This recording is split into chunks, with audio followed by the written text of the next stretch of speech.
speaker for tonight actually needs to introduce me because she knows more about me than I know about her.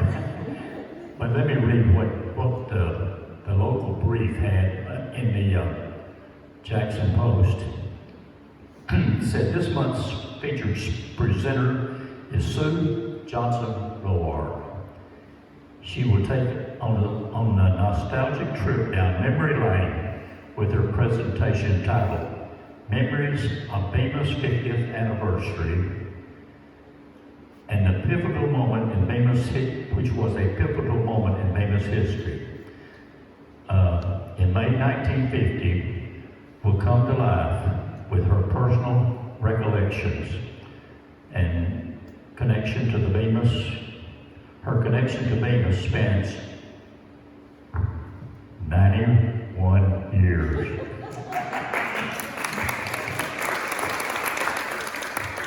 Now, she just remember back 91 years.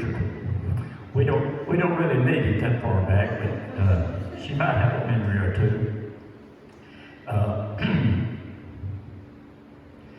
It says here that the Bemis Mill Village holds a unique place in the history of this area. And this event tonight with Sue promises to provide a deep understanding of the roots and heritage of this charming community. All right, Sue.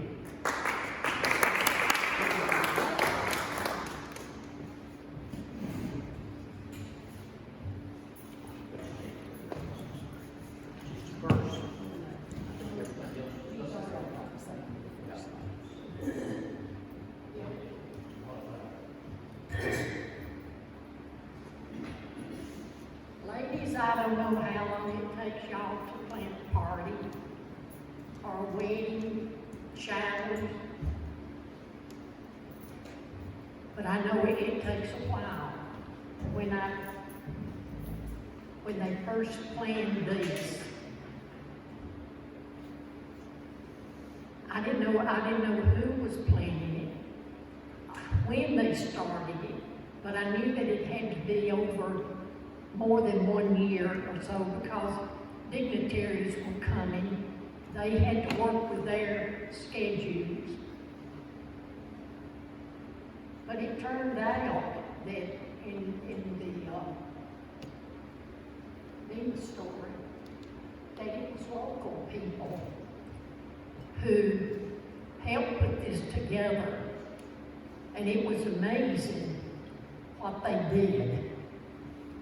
18 committees made up 32, well, this is going to be in my way.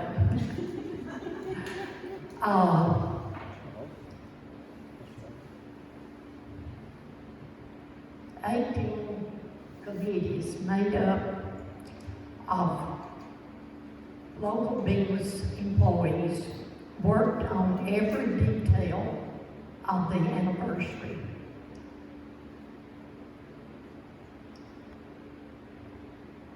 The afternoon before the biggest event, the village was decorated to the nines. And then a storm came through.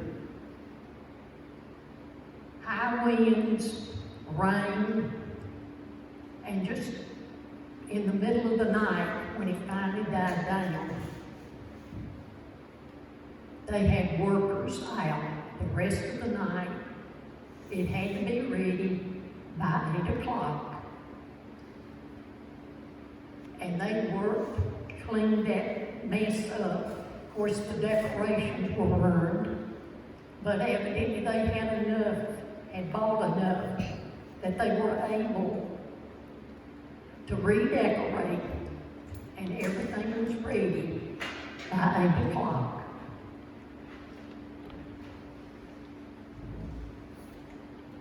On May the 20th, activities started with a community-wide religious ceremony at 8 a.m.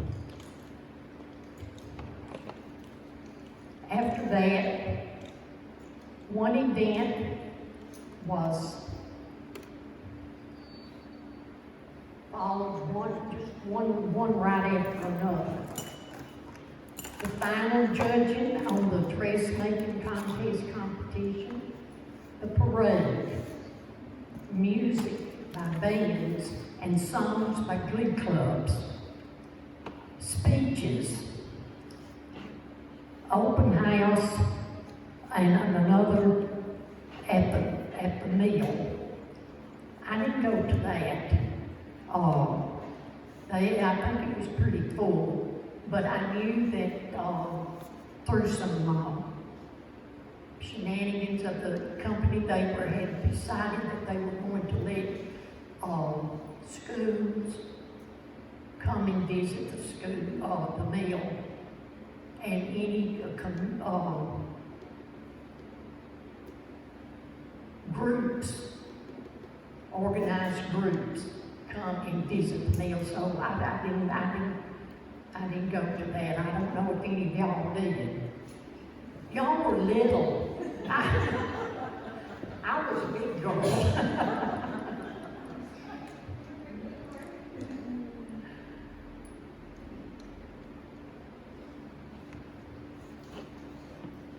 Entertainment.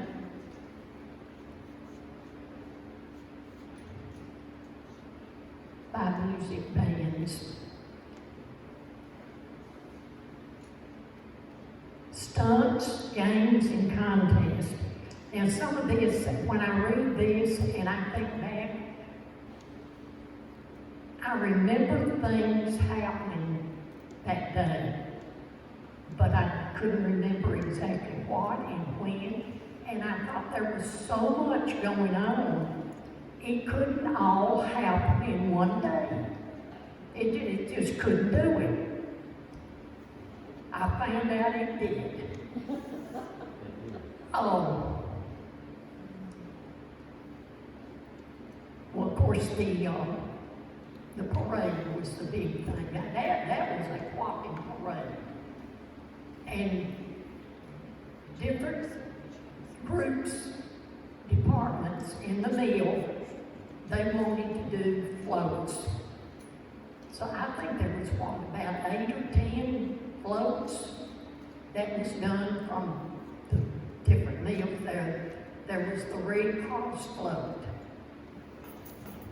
Am I supposed to be? We're having technical difficulty with the pictures, so you just go right ahead and tell your memories, and hopefully we can catch up with you. But I still couldn't get it straight in my mind. Where did this happen? It couldn't have all happened in one day. There wasn't enough space where they were having it. But it was organized in such a way by experts, I guess, that it all took place. Yeah, I see what you mean to me.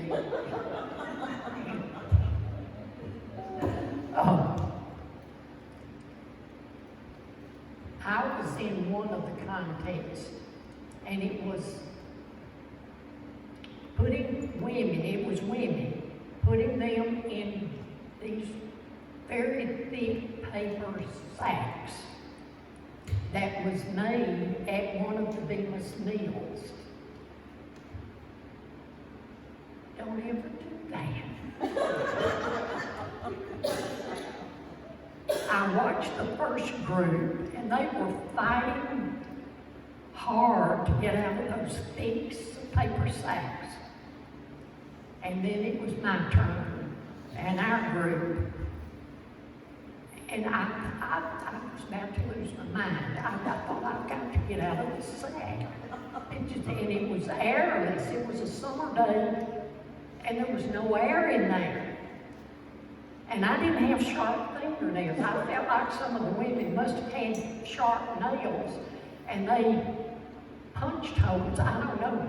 I was one of the last to get out of that sack, and I thought, that's it. I'm not doing that again. But then they had They brought out some more sacks and dumped them out, and it was full of baby pigs. They had young boys, kids, that chased them all around and would catch them, hold them up. I don't know where they took them off somewhere. And then there was one, it wasn't as thick a bag.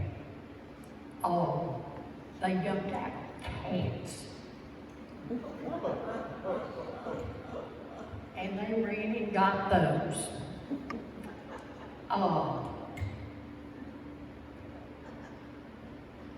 And one little boy, his cat won the prize for looking more like Biddy from the mill. That cat. And I don't know what the pageant of flowers was. I didn't really read anything in the Bemis story about it. Does anybody know what it was? I can't imagine what it was. But there were softball and baseball games, and I can't figure out where those were. I have just about figured out where some things took place. I thought, okay, at the time, across from the boarding house on Missouri Street is where they had the stand, the guest speeches, music, and all of that. But I thought, okay, where did they have the barbecue and where did all this other take place? Now, there was not a parking lot there at that time. So that gave a big grass area. But in looking at some of the pictures, I figured out that the barbecue was on the lawn that right across from my house, which was Dr. Smith's house. And how I knew that that's where that was, is it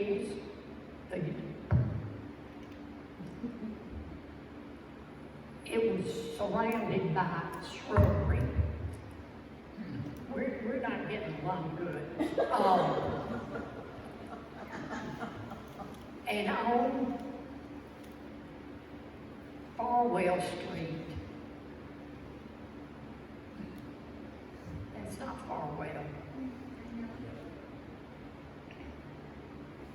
Anyway, that was the only row of shrubberies. And that runs along the side of where Dr. Smith lived. The rest, the houses faced Missouri Street, and you just saw the houses. So I knew that gave me an idea that's where they were eating and where they cooked the meat. And then the picture where the Bemis first baby was born, I always associated that picture with the stand where all the programs and the dignitaries and everything were. Last night, in looking at that again, I saw the house facing Burnell's house. So that's where they were, but I know that they did come out in front of the main stand. I don't know what they were doing up there unless it was another place to do the eating.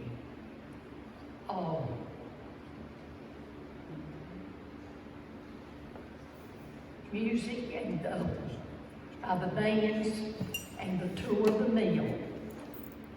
Entertainment by mountain music bands. They came out. They came out of Memphis. Stunts and games.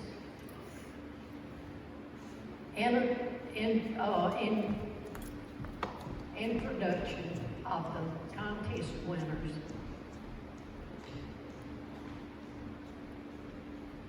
And there again, a pageant of flowers. That blows my mind. I have no idea. And that night, and this I do not remember, but they had a skating contest, a couples skating contest. I knew nothing about that. But before all of this started, the big day, there were the dressmaking contest, and that included all of the meals around. The women were able to buy, it had to be Bemis printed material. That was a very monotonous looking group. There was about 3 or 4 different patterns of prints. And when you put them all together, it was mind-boggling. And you just, yeah, they were all alike. And Miss Baxter, our home ec teacher, encouraged the girls at school. I don't know who all maybe did that. I made one. Anita said, well, Mother, weren't you in the judge? I said, no way. It happened the latter part of April that my mother passed away. So I missed some school. And I don't know, I just kind of, I guess, lost interest. But I did finish it. And I'm in one of the pictures waiting on my sack to get but I've got my dress on, that dress on. And I thought, well, if some of the women, their dresses, they did beautiful work. It was beautiful work. And they really knew how to walk with them.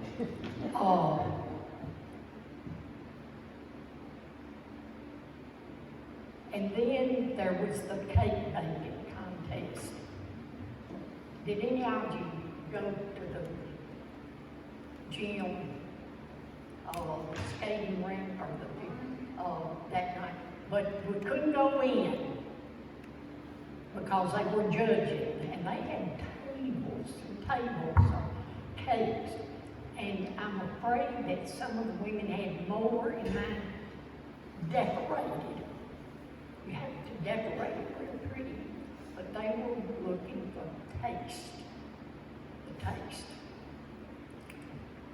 And out of all those beautiful cakes, they decorated a pound cake one. But they said it's just a wonderful cake recipe. She was went to Memphis later and was filmed for TV, talking about her cake and showing it. Well, that night, that was in the morning, I guess. And then that night, it was on TV. Okay, this is 1950. How many TVs were in Bemis at that time? Ed Weaver had a restaurant down on Patton Block, and he had a TV up on the wall, and he let people come there and watch while they interviewed Ms. Butler and showed her cake. There were a few people, I think, that did have a TV at home, but that restaurant was run over with people, and I was in that bunch to watch that on TV. That was something to see one of our Bemis people on television.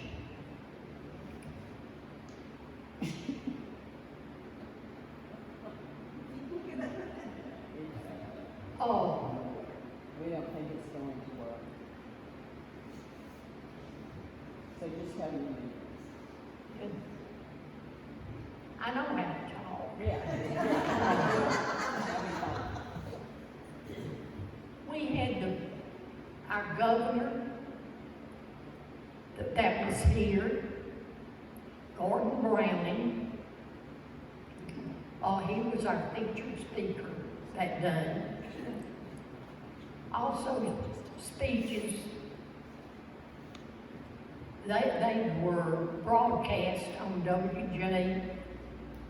WJSF in Jackson on the radio, not the TV. WTJS, I think. Okay. The Lane College Glee Club sang a group of songs. They made a real hit with their parody about using Bemis bags.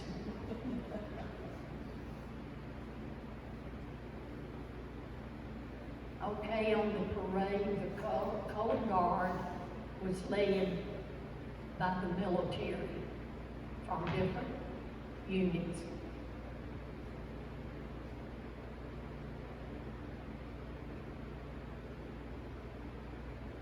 The Red Cross had a float. The spinning department had a float. There was several of the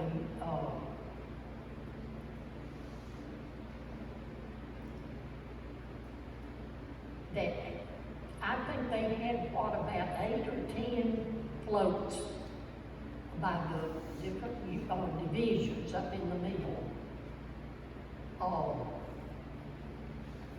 We had the Jackson High School band. Bemis didn't have a band at that time.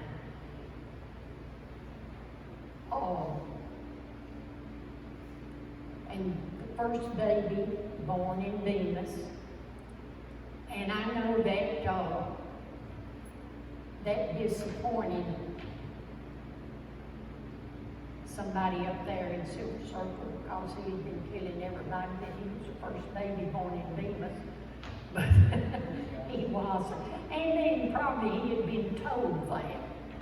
They may not have known the boy, baby that was born.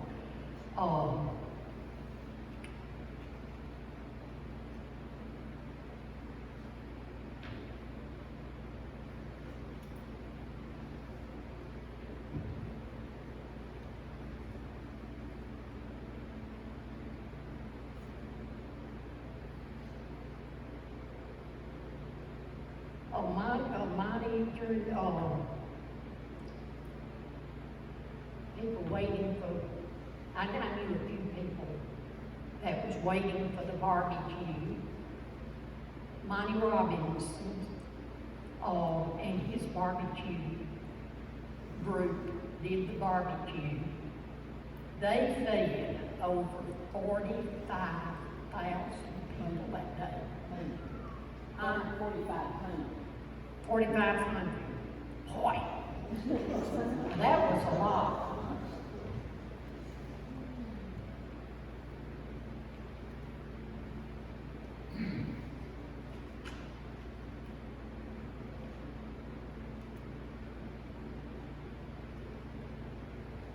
But it finally dawned on me that it all could be done in one day. It was a very busy day, but we had the sunshine and it dried up.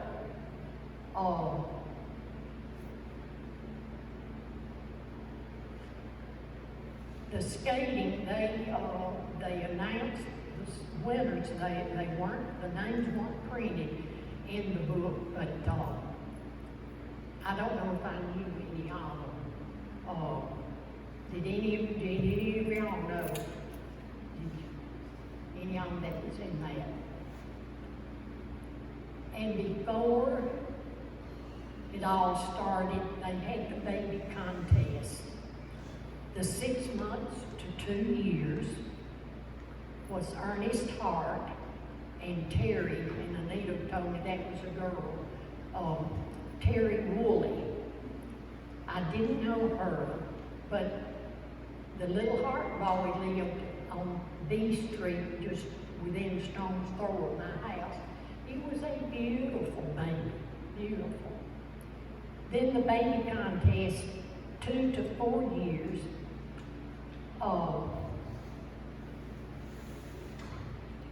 David, that's not right, Anita, David Bishop and Cheryl Sanders. Yeah.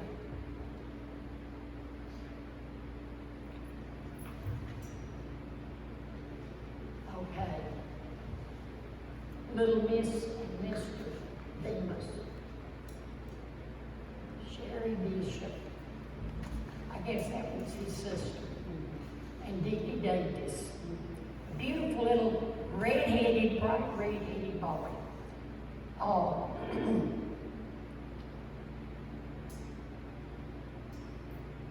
And winner of the cake contest was Ms. Rowan Butler. Ms. Fred Butler.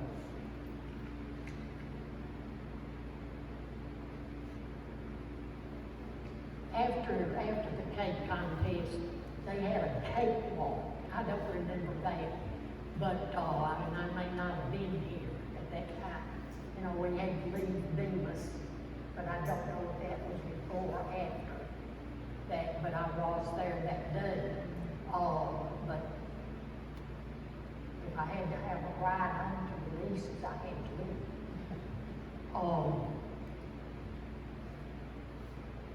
Then they had the top winners of the National Dressmaking Contest.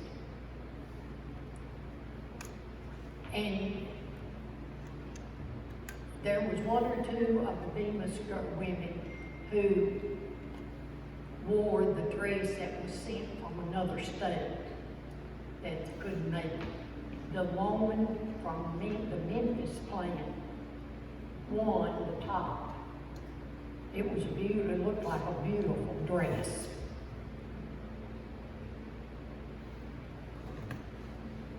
Pearline Watson came in third, her dress came in third.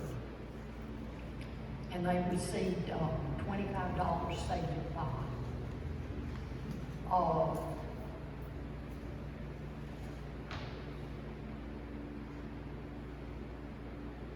And I want to,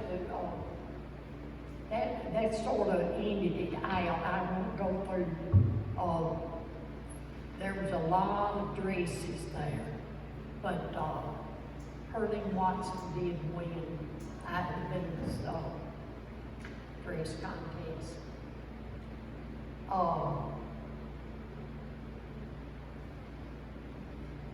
We're not going to get to see any of the slides, right? No, but we may be able to see about 13 minutes of the video, he's working on that now, that will show much of what you talked about. But you go ahead with that essay. The winner of the essay was Ellen Alexander. She was in my class at school. Very smart girl, very sweet. And do y'all mind me reading it? It's not real long, but it is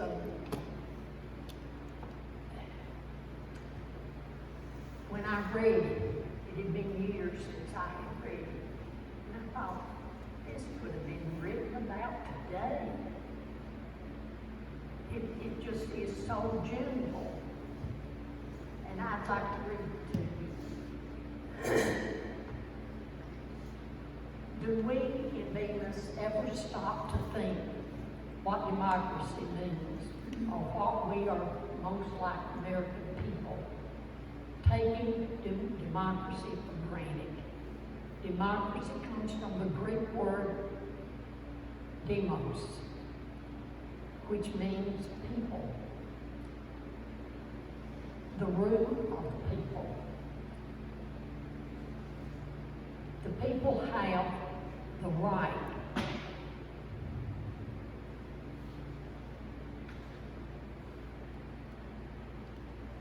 to rule. The people have the right to rule. But do we all use that right?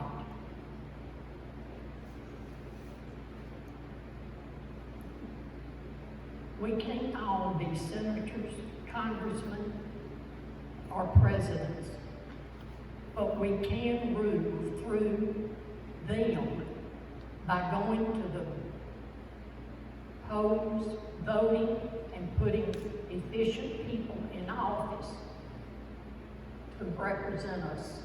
Democracy grants even every person freedom.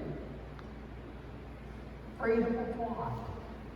3/4 of the people in Bemis and even in the United States cannot tell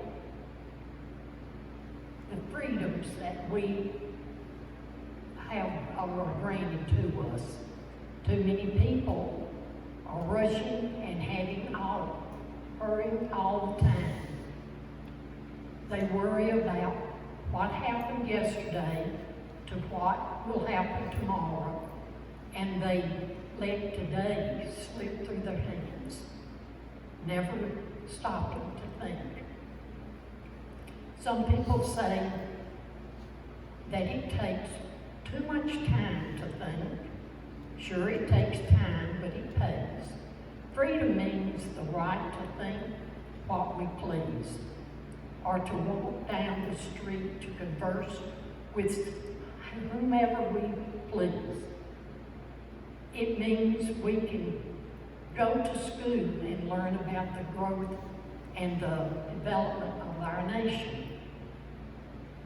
We can attend the church of our choice, whether it be Methodist, Baptist, Catholic, Pentecostal, Church of Christ. We have a chance to go just as far as we have the ability. Democracy gives the opportunity, but it does not force us anything upon us. Who can say what will come in the future? One thing is sure, democracy is a future for Bemis as well as other parts of the United States. Depends upon the citizens of the community. It must be closely guarded day and night for strange eyes and hands are watching and waiting, ready to take this prized possession from us. Democracy is everyone's concern. Eyes that care. Do we care?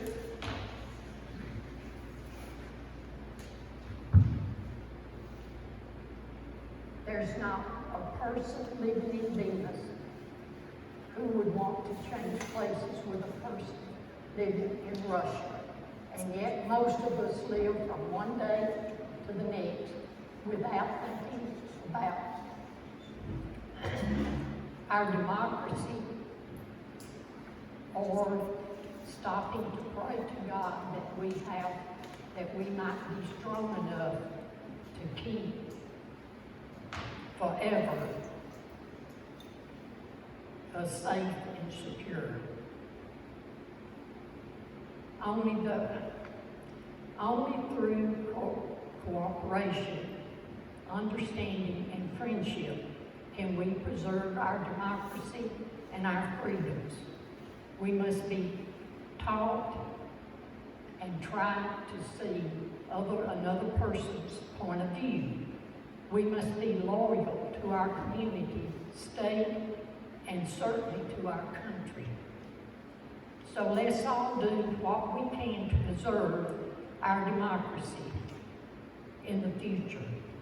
For without democracy, there can be no freedom. Without freedom, there can be no joy. Without joy, there can be no friendship. Without friendships, there can be no peace. Without peace, what?